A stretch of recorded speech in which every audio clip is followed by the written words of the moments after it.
Welcome to the show. All right, give me a minute here. Just doing a couple things. Getting ready. I just wanted to start because I noticed it was 7:10. I was like, oh man, the Trendies are probably expecting a show. It is 7:10, so let's get ready to do it. Um, a couple of things here I just want to get going. I see my doggies over there chilling. Yes. Hey, Debbie. All right, let's give it like 5 more seconds here before I reboot the chat. Okay, we'll reboot the chat.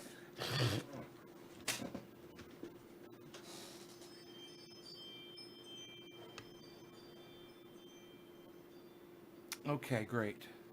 So I think we're gonna do it like this. We're gonna put this over here. We'll take this and put this over here. And you guys are right there. Hey, Lisa, how's it going? Hello. We can go like this.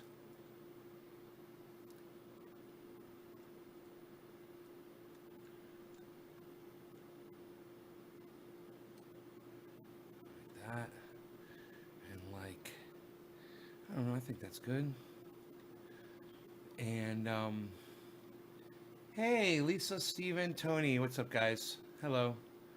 Um, Good. So we've got a little bit of a lead into here the debate, and 7:10. I wouldn't mind doing an oil dab for 7:10 officially. Little oil dab. 7:10. Maybe brighten it up in here a little bit and add some color. Right. Add some color. There we go. I'm a little flushed. I just came back from a little hike with Rogan. Got him all taken care of and squared away. Okay, we got that orange bud right here.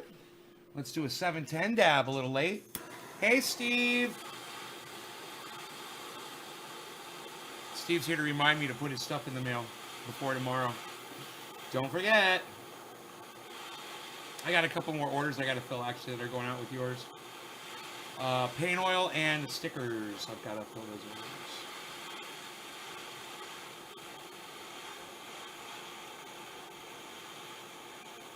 So the debate starts in 45 minutes. There's the countdown.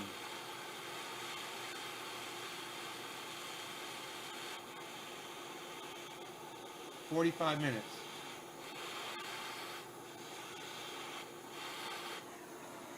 All right. No law regarding cannabis. Cannabis is intended for all. Cheers, everybody.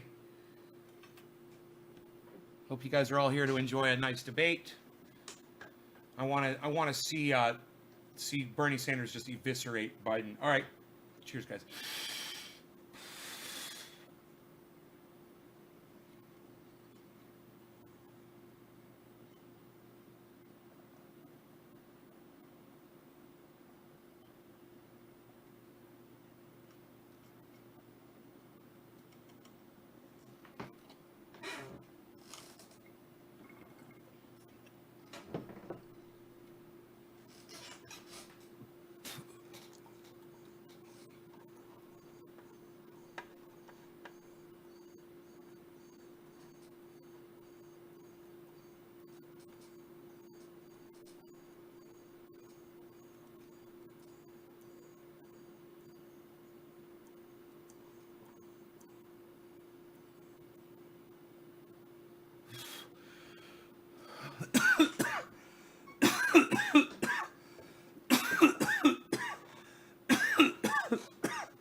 Hey guys, what's up, Flowers, Yohash, Connie,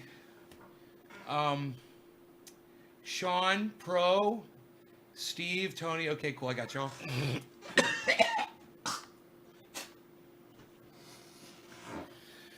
We are going to be covering the debate tonight. If you're here to watch that, hopefully Bernie Sanders will be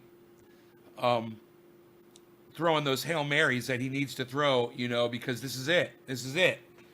This is his last chance, basically, to convince people that he's the best choice for president of the United States. I thought they said Bernie don't have a chance. He is too far behind with the word "too" spelled wrong. They, and who is they? Dan.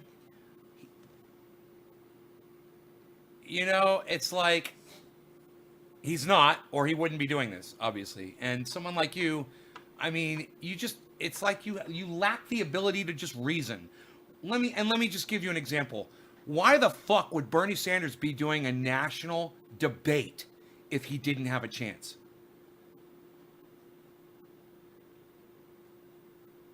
And if he didn't have a chance, why would his opponent be showing up to it?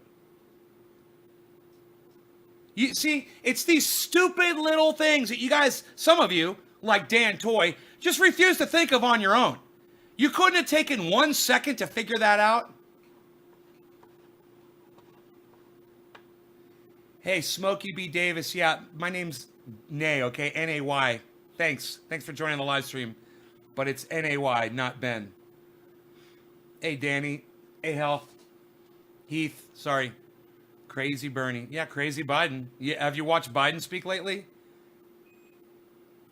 Yeah, tonight's the night, man. I mean, that's why we're going to watch. Hopefully he's going to step up and do what, you know, a lot of people on the left have been telling him to do, which is to call Biden out on his bullshit. Quit calling him your good friend, Joe Biden, and quit saying that he's a great leader. He's not. You know, he's a racist piece of fucking shit. I'm not really too interested in what Anderson Cooper and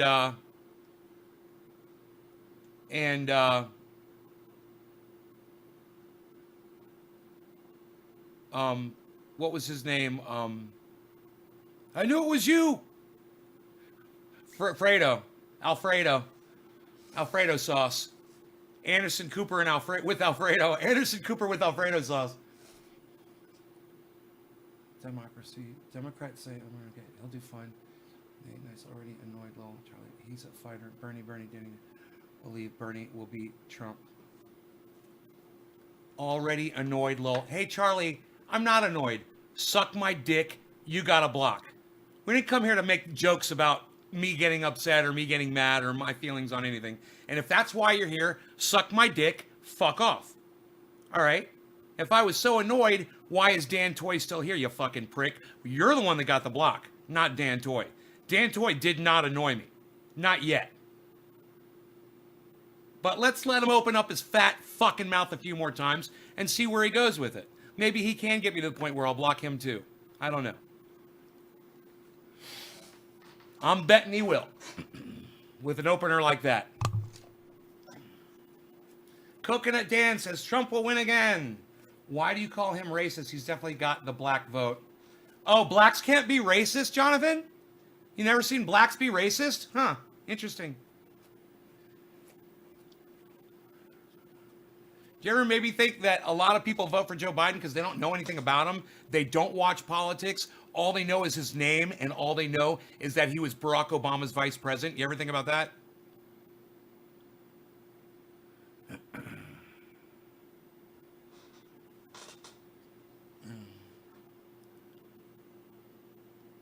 Open carry out only.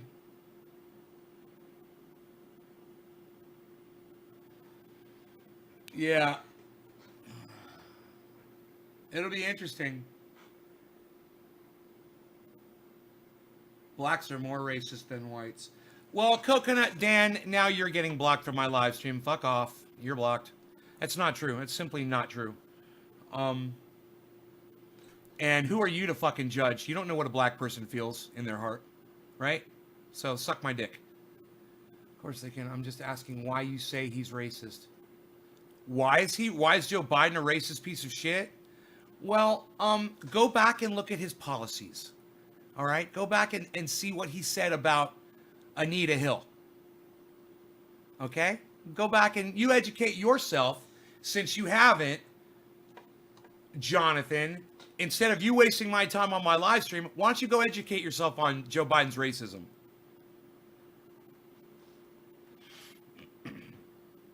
How much is Bernie paying you? Heath, you're getting blocked from my live stream too, because that's just stupid. You know, anybody that comes on here and talking bullshit, saying bullshit, I'm going to block you. I'm not here for you. All right? I'm here for the people that support Bernie Sanders, full stop. And if you want to shout your support out for Donald Trump or Joe Biden, that's fine. But if you come on here lying, talking bullshit, disrespecting me, or disrespecting Bernie Sanders, you're going to get kicked the fuck off my live stream instantly. So, like I said, I'm here to get high with my friends. It's 4:20. I'm a little late. Sorry about that. Let's get high. With a nice big fat dab of orange bud.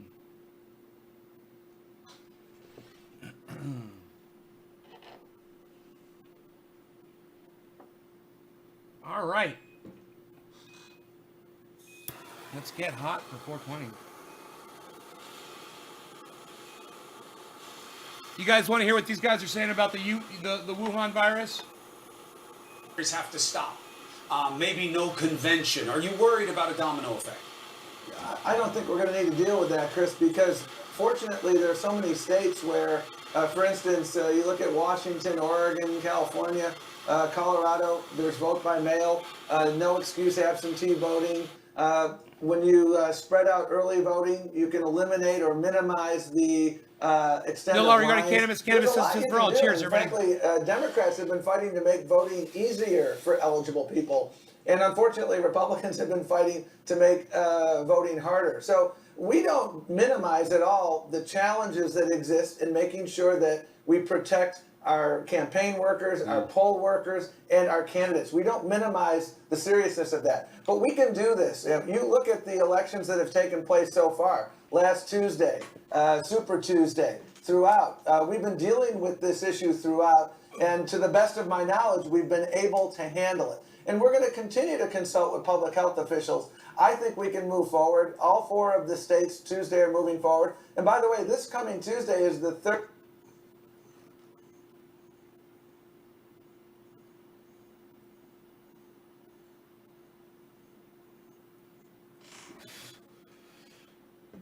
Yes, I am streaming the debate live here, Dan.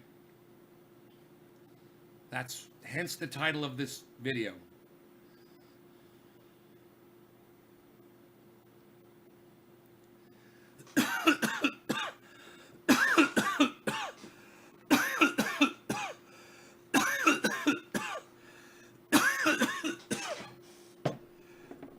That's my workout. Building my muscles back up in this arm.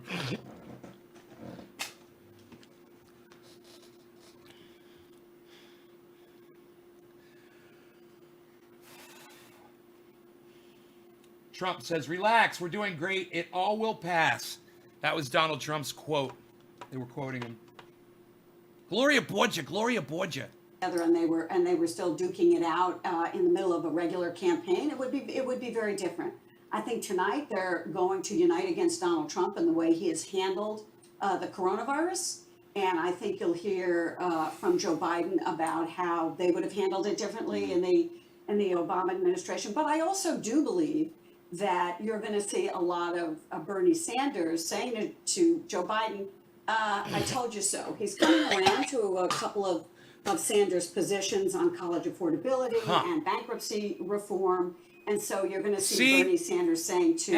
And that's why it's not right that Joe Biden is running against Bernie Sanders. He's literally stealing parts of his platform just so he can take his voters away.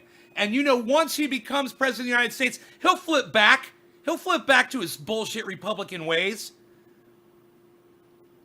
You'll see. Because I'm afraid that's what's going to happen.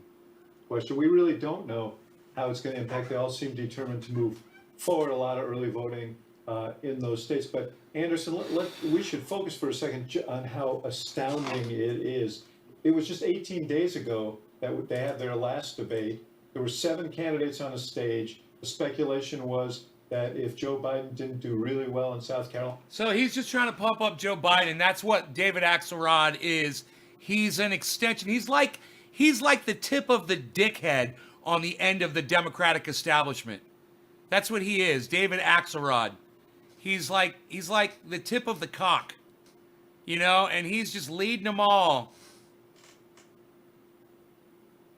all those people out of work in Ohio. Yeah, out of work, but hey, Mike, in this Trump economy, everybody can afford $1,000 emergency, right? So everybody should be fine. Everybody's got money saved up. It's a great economy. It's a fantastic economy. And nobody has anything to worry about, right? Why are you complaining? Are you trying to say that people don't have enough money to make it through a few weeks without work? Well, that would mean that the economy's not that great, wouldn't it? You guys can't afford an emergency? I'm being sarcastic, right? Of course I know you can't.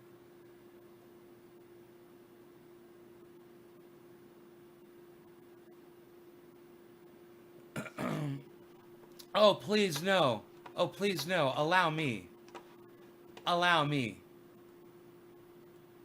Too much hate? Who am I hating on, guys? Who am I fucking spewing hatred? Let me know if I'm bothering any of you guys. All right? I mean, there seem to be some really fragile balsa wood fucking toys fucking in my live stream for some reason. You got to be real gentle with them or they're just going to fucking crack apart. Little fucking, what are you, a goddamn Hummel? You're a Swarovski fucking crystal fucking sculpture? Is that what you are? Okay, crystal sculpture, man. God. Oh, you're spewing so much hate! Really? Epi says, I'm triggering them. I get mine no matter what. Psh, fuck that troll. I don't know. I blocked him, so you can suck my dick. Psh. They added a stimulus in Ohio to help people out of work. You gotta do. If you don't, you're a little fish. Dolch is here? I missed that. Dolch? Dolch never comes to my shows anymore. Psst.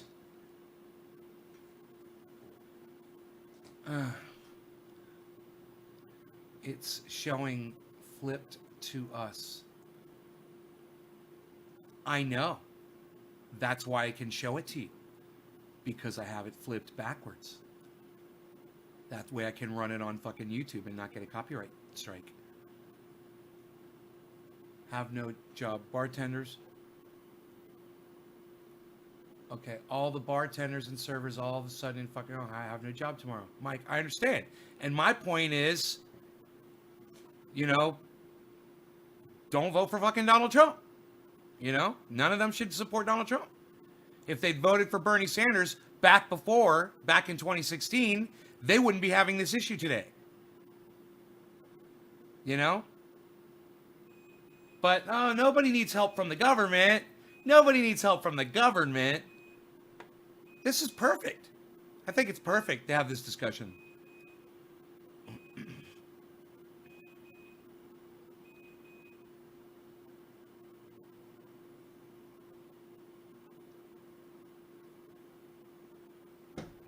There's a kitty cat over here on my window. Look at that. There's a kitty cat right there on my window. It's a kitty cat on my window. Look at that.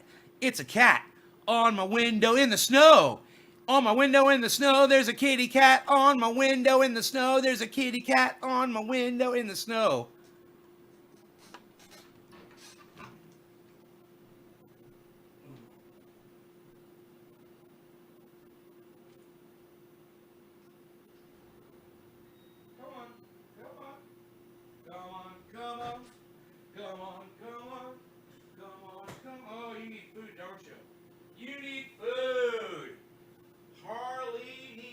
Food. Harley needs some food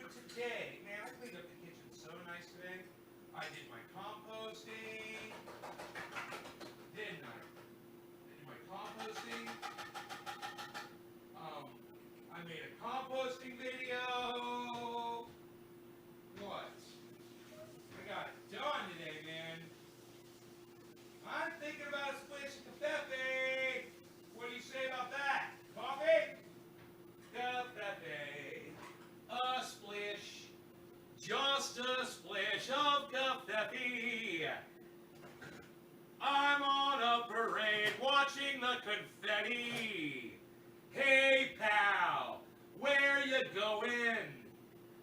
Are you walking down the street today? Howdy. Hey, Vincent. Diana. Kathy. Love Harles. You want to fight? Fight me. My karate is the best karate. Fight my master. He's the best master. Fight me.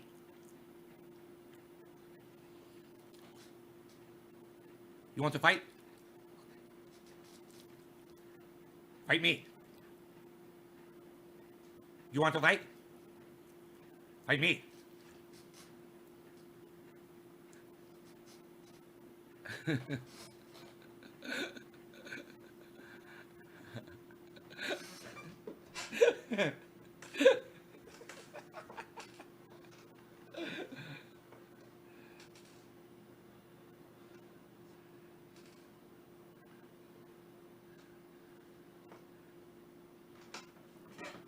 You want to fight?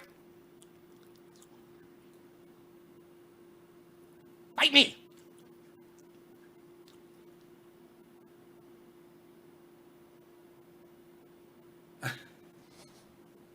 I could do that all day. It's fun.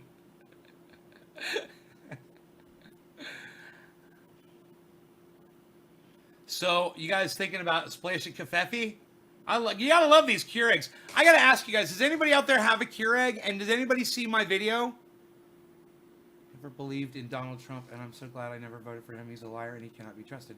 Diana Bauer, you and I both. I would have never voted for Donald Trump. Trump is the man. Who gives a wild fuck who the Democratic nominee is, says Zombie. Nay, will elbow you to death. Kathy knows. All right, let's hear what Anderson Cooper has to say about the coronavirus. Without a live studio audience because of the coronavirus. Joining us now, someone who knows the debate stage well and who threw his support behind Joe Biden, former candidate and CNN political. All right, fuck Andrew Yang. I don't give a fuck what he has to say. No, I'm just kidding. I'll put him on. Dynamics of... He is a douchebag, and he is supporting Joe Biden because he's a lying fucking douchebag. And all of you people that were supporting Andrew Yang, now you all know. Now you know. And it must suck to be a Yang supporter, because if you haven't been paying attention, what he fucking did to y'all, he came out totally progressive, saying he was a Bernie Sanders type political guy. And now he is totally flipped. And now he's 100% backing Joe Biden, establishment candidate, and fuck all of your progressive ideals. He doesn't he doesn't believe in any of them anymore. And now he's a commentator for CNN. So all of you Yang gangs got the Yang Wang right up your ass.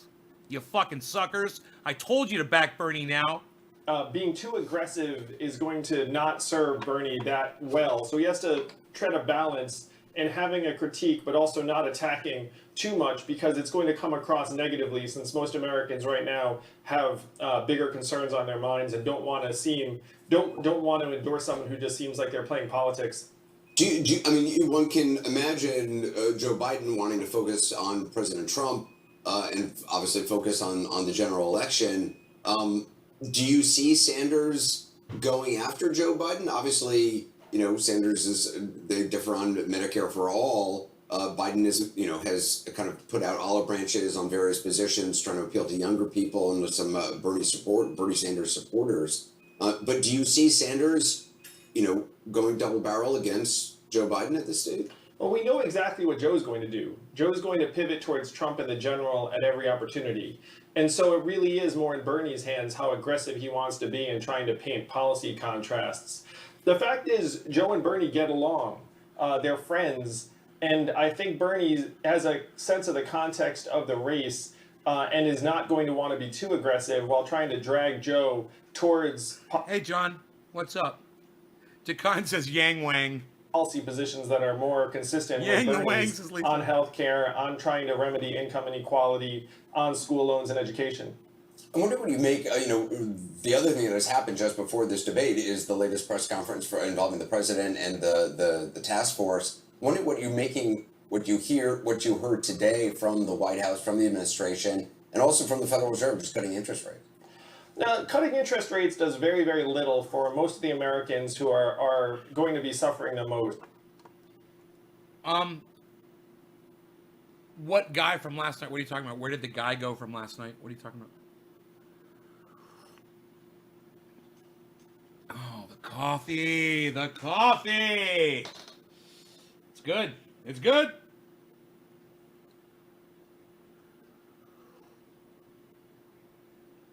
Wow, Jonah.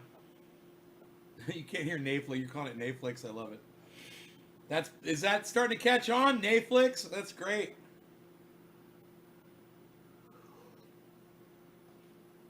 Hey, Debbie.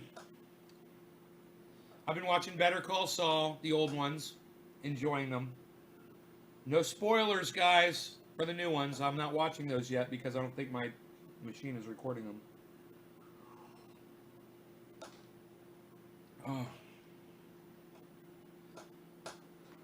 Oh, yeah, did you guys hear this? The Fed cut the interest rate to fucking 0%. Have you guys heard this? Listen to this. This is important. This is really big.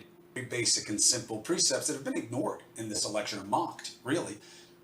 Someone in power, Van, has to tell you the truth when it matters. Yes. That is now a precious commodity. How does that play? Is it just presumptive that anybody does better than Trump on that level? Well, it's hard to know, but I tell you what, Bernie Sanders, his reputation and a brand of being the guy that tells you what he thinks, and he's a straight shooter, and he does have an opportunity tonight. Now we kind of assume that he's going to go out there and Thank you, Van. with kids' gloves. Wow. We have seen debates actually flip the whole thing upside down when we saw, Bloomberg get taken out by Elizabeth Warren. We don't know what Bernie's going to do. I'm going to tell you what he could do. There on these kind of issues. There are people, there are constituents that could hear a Bernie Sanders message tonight and hear it totally differently. If you got a bunch of student loans, it's streaming on if Bernie YouTube. Sanders comes out, why don't we just forgive all your student loans? Streaming Just on put Facebook. $1 I'm billion streaming into everywhere. Banks and everything else. Let's get your student loans off the table. Why don't we have a nationwide moratorium on evictions for everybody until this thing is over? If you're in prison, especially if you're waiting trial, There, can you see the chat now? Waiting for 3 months, 6 months, let you come home. Homeless people, you got a bunch of schools, campuses sitting there, hotels open, empty. He could come out with very, very bold ideas that might actually put Biden in a position of Right seeing on, Diana, that I'm he's with not you. Actually up to I'm dealing off with grid, the too. full scope and scale of this challenge. So you could see a debate performance from Bernie. Northern that changes California race. up in the So, yeah. mountains. Let's get quick takes. Off What do you think? grid. Yeah, well, I think also this is a one-on-one debate. There isn't, Biden typically has not done that well in debates. He's had a couple debates where he's done well. Bernie typically doesn't mess up. He's always on point. He's always going. He's not confused. And sometimes when Biden has people go after him, he can stumble a little bit. And so there's nothing to deflect to here. There's no other person that's going to jump in. And so I think it'll be interesting to see that dynamic if Bernie starts going after him, even on policy, what that kind of interaction is like. Do you think there's a chance that Bernie does what Van is suggesting in the extreme, which is we need a truth teller right now? Joe, I love you. You're a friend of mine. You've struggled in the past. And this country needs somebody that they know will tell them the truth every time out. That can only be me. Only I can tell the truth every time, to paraphrase the If president. he could, if I'm Joe Biden, I want to go calm, cool, presidential. I can respond to that very simply. How? Because the American public, as I say, we've talked about this, we are in a crisis. And they want to see somebody, look, I can be president. That's what they want to say. Look, And I can they be wanna see- president. So if the hotter that Bernie may go with Joe, the smarter Joe would be to say, look, I'm presidential. I can deal with this. I mean, here you had a president of the United States today, Chris, in the middle of this pandemic. I wanted to finish crisis my going coffee on. while it was What hot. is he doing? He's tweeting about Hillary's So good. emails. He's tweeting against Chuck Schumer, and he's saying I may give a pardon to Michael Flynn. The world is worried to death today, and I remind you that it was Donald Trump who cut in 2018 the epidemic response unit inside the White House. He then has cut the CDC funding for epidemic response by 80%. We were forward-leaning in 49 countries.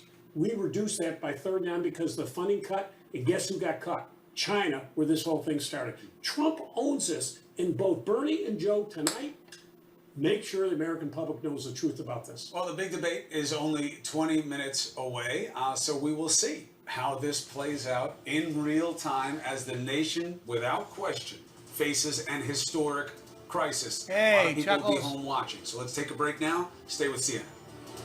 Charles McGursky, McGregor, McGee. Charles McGursky, McGregor, McGee.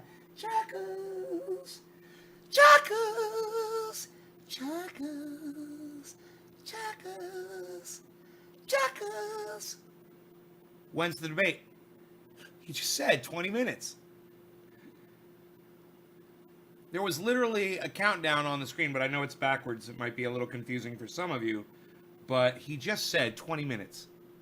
The debate starts in 20 minutes. It's 18 minutes now. The debate starts in 18 minutes. Nice to dab, yeah, nice to dab, gonna go full screen to dab, yeah, nice, gonna go full screen. I wonder if there's like an easy way to go full screen. Like really quick. Cam. You think it'd be under layout. There'd just be like a fucking full screen, boom, button. To auto crop, what about reset? What if I just hit reset? That didn't do anything. Blah, blah. Yeah, I don't know. What if I click refresh? LaFlau? That didn't do any. Unreal. Okay, that didn't do it. That didn't resize it. I was just like, okay, I can grab it. If I move it like this, if I just grab it, LaFlau, it doesn't go full screen. If I go like that, I can't do that. It's so weird, man. I got to take it from the corners. And like, it takes so long. But I was trying to go full screen with it. There we go. All right, let's just kind of block that out there for a second. Wait, where? Unreal. There we go. Now we're back. All right, let's do a dab. Dab, can it do dab, dude? Can it do dab? Got a dab ready, dude? Nice, can it do dab, dude? Can it do dab, dude? Do the dab, bruh. Aurelian, what's up? Stove cut my own wood, and I built my own compost toilet, and I'm a survivor. Screw Donald Trump. Fuck yeah. Internet speed there, brother. My internet speed, it varies. It just depends. Why do you ask, Hash? I always picture Kepper when he does that. Purple haze. Yo, bro, can it do adapted? Yeah, nice, can it do adapted? Yo, bro, can it do, yo, break, can it do adapted? Yeah, dude, can it do adapted? You think of Kepper, huh? That's funny. I'm not doing an impersonation of Kepper, but I think of Kepper too when I do that. Isn't that funny? All right, no law regarding cannabis. Cannabis is for all. Cheers, everybody. I guess it's just because we both love Kepper. Can't get enough of Kepper. Cheers, everybody.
Man, I got a hot flash. Holy shit. Oh, that feels good.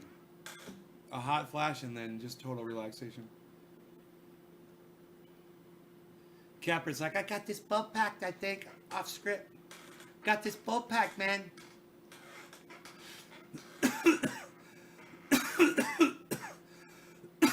Well, we've got satellite internet.